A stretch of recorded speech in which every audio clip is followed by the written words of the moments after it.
Around 6 weeks ago, I was playing a game of badminton that was going to change the entire trajectory of my training career. I was playing well. I was running from one side of the court to the other side of the court. I was picking up the birdie every single time it came to me. The rallies were insane until I did something kind of stupid. I tried something called a smash. So a smash in badminton is a technique where your entire body moves in a wave-like motion like this, and then you snap it at the end. And so what happens is that basically the birdie goes flying at the end because you're literally mimicking a whip. So that's what I was trying to do, except my technique was terrible. I fully extended my arm overhead, and then with maximum power from this position, I went down with straight arms and tried to smash it down.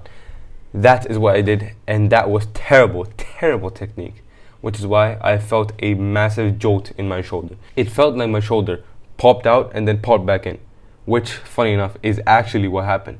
It's something called a subluxation, an incomplete or partial dislocation of the joint. The stupid part is I still continued playing on that day, despite the pain that I was feeling in my right shoulder. And after that, I took 2 weeks off, but then I still played for 3 weeks after those 2 weeks. So basically, I kept on playing for 3 weeks straight. I couldn't lift during this time because it was too painful. You know, my shoulder was hurting a lot. I could not hang. I could not do any overhead pressing. I could barely do push-ups and rows. So no lifting, just badminton for 3 weeks as well, until the pain wasn't going away. So I talked to a doctor, and he told me to get an MRI so that we could clearly diagnose what's going on in the shoulder, since it's a very complex joint. So after getting the report back, turns out I have something called a partial supraspinatus tear and also subscapular tendinosis, which in simple terms is that I tore my rotator cuff, and I also have tendon inflammation in the shoulder as well. So after discussing the report with the same doctor, he basically told me to take 6 weeks off completely. No physiotherapy, no lifting, whatever, and just let the shoulder heal itself, which I am kind of doubtful about because that's not usually how you'd fix a recovery from a tendon tear. But basically he said if it does not get any better in 6 weeks, but if it does get better, inshallah, then just start with some mild physiotherapy, and then eventually we're going to go through an entire phase of physiotherapy, and after that, inshallah, you'll be completely fine as you gradually start building up to your old strength level. But here's the thing, for 6 whole weeks, no pull-ups, no push-ups, no rowing, no overhead press, no deadlifts, no barbell squats, no bicep curls, no tricep extensions, nothing. All I can do is train legs. That's it. That's literally it. The only thing I'm doing is train legs 3 times a week during this time. That's it. You know how they say that when something has been taken away from you, that's only when you realize its true value? Wallahi, I realized how big of a privilege it is, how big of a blessing it is to be able to lift, to be able to get stronger, to be able to work out every single day, to be able to push for more and more weight, more and more reps, to be able to literally seek out your strength potential every single day without fail.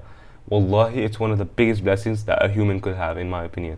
So if you're a Muslim who has no disabilities, my question to you is, Akhi, why don't you lift? If you don't have equipment, check out Gym Rat in Gaza on Instagram. Bro literally has pretty much nothing. He's in Gaza amidst the war, and he's still getting his workouts done. He's still making do with what he can. He doesn't have the best nutrition, he doesn't have the best gym, he doesn't have the best pieces of equipment, but he's still getting it done every single day, and he's also posting reels of himself every single day. Like, what excuse do you have then? And if you're watching this, you're most likely not in any sort of war-torn country, so you're in a much, much, much better position than him equipment-wise. If you don't have motivation, my friend, motivation will not find you. You will find it. You first need to take some form of action to be able to attain motivation, because motivation is simply the result of action. The action could be watching a motivational video, obviously, but that action could also be literally actually going to the gym, doing the workout, seeing the progress with your own eyes in the mirror, and then feeling more motivated to work out. That's actually the long-term solution. If you don't know how to start, just start by doing push-ups, rows, or pull-ups, and squats every other day at home. Or if you actually want to go to the gym, just start off with bench press, any form of bench press. That can be incline, that can be decline, that can be, normal bench press. It could be with dumbbells, whatever. Just some form of bench press with some form of rowing. So it could be a machine row, it could be a cable row, and some form of squats. So hack squats, barbell squats, whatever. Just literally do these 3 every other day, or like 3 times a week, and you'll be fine.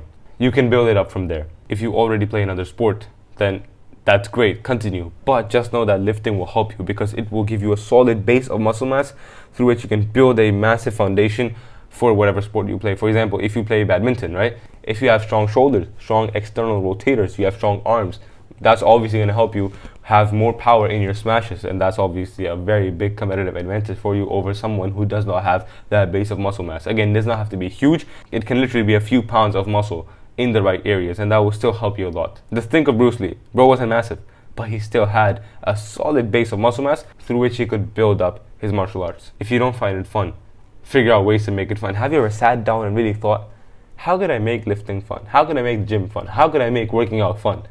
It's literally as simple as that. Maybe putting on your favorite clothes, maybe putting on your favorite nasheed, maybe going to the gym that's closer to you, maybe actually knowing what to do, having a simple, solid workout plan that actually works. Maybe it's having a gym partner. Whatever it is, just find something that can make the gym more enjoyable. Maybe it's the exercise that you do. Maybe you absolutely hate barbell squats, but you love hack squats, and go ahead and do hack squats, because at the end of the day, what matters more is consistency. But yeah, if you still don't find it fun, understand that it will take some time. It's not like changes and whatever positive feedback you were supposed to get with lifting is going to happen like this. No, that's not going to happen. It takes time. If you stay in there for a month, 2 months, 3 months, you will see some form of change in your body, and that is going to motivate you further and further and further. Trust me, that's from experience. So that's going to motivate you even more and more and more to go harder in the gym. And that's how you actually make it fun. It wasn't fun for any of us at the start, but as we continued, it became more and more fun.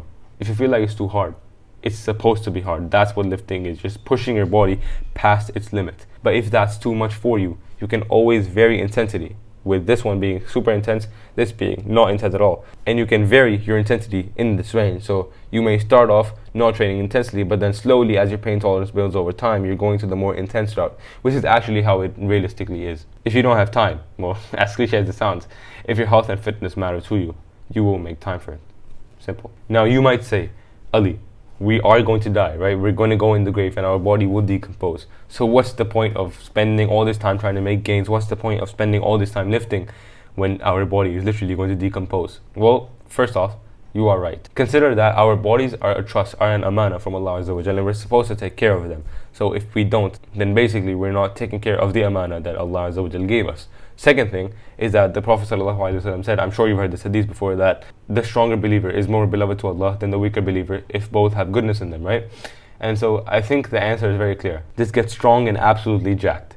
And truth is, I'd like to die jacked. Now also, if we have the right intention, if we're trying to get stronger and trying to, lift more and do everything for the sake of Allah, right? So we can be stronger believers, as mentioned in the hadith, then obviously you will be rewarded for the time you spend lifting. Because you're doing it for the sake of Allah. You're doing it to get closer to Allah, right? So obviously you will be rewarded for it. So it's a win-win situation. You get to make gains and you also get rewarded for the time you spend making gains. Now one of the ayat of the Quran that really, really inspires me is Surah Baqarah, ayah 247.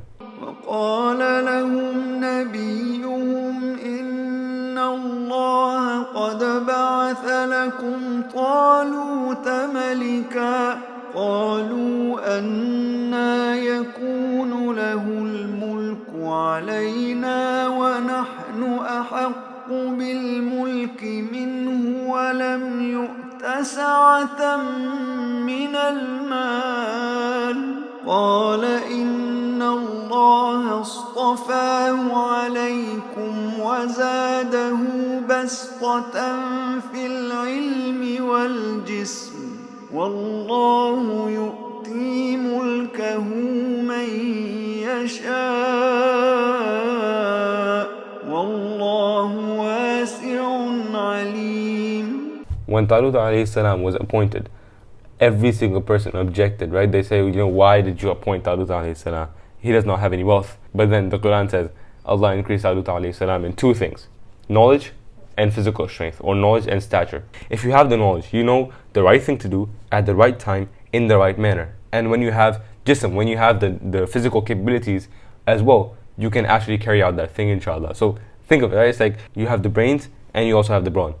That is the best combination ever, by far. And everything that I mentioned before was just the importance of becoming physically capable and physically strong, just from an Islamic perspective. That's it. The fruits of your labor will extend way past these as well.